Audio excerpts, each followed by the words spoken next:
But what do you want the relationship between Saudi Arabia and Israel to be? What do you want it to be like?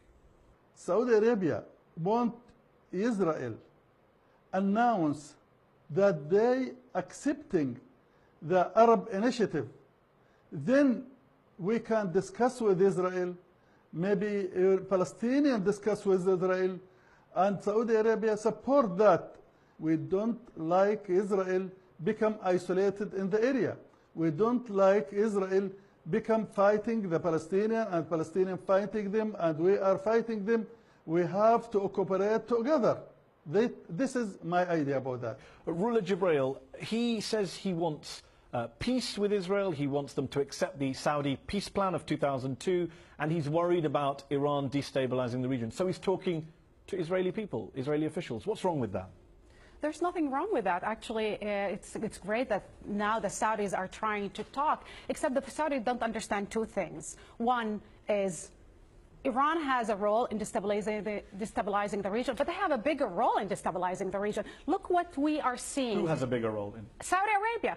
Look at their interference. They are financing terrorists and tyrant alike with one goal: to export their Wahhabi, exclusionary, puritanical sect of Islam. And everybody else has to be killed, whether they're Shia or Sunni moderates. Regarding the Palestinian issue, it's a smokescreen.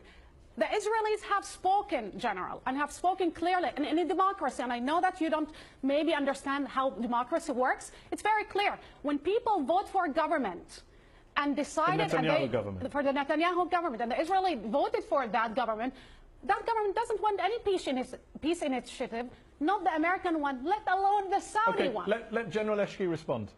We in Saudi Arabia did not support the radicals. We are against the radicals. General Ashki, you have to explain to the people why ISIS in their capital Raqqa have Saudi textbooks, because you have more in common with ISIS than any other group in the area. Ruler, let me ask you a question. A recent poll showed that 52% of Saudis say they see Iran as the biggest threat to Saudi Arabia, and only 18% say they see Israel as a threat. What would you say to those who say that General Eshki, when he reaches out to Israel against Iran, he's simply reflecting Saudi public opinion? He's doing what his people want. But this is what Saudi have been trying to do since the beginning of their establishment, that their form of Islam is the only legitimate path to God.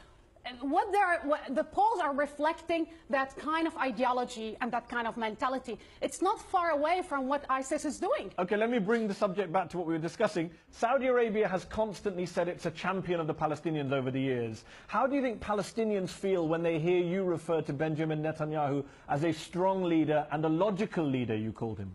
I told about him a strong leader and logical leader because that means not strong against Arabs, but I said he is strong in his country.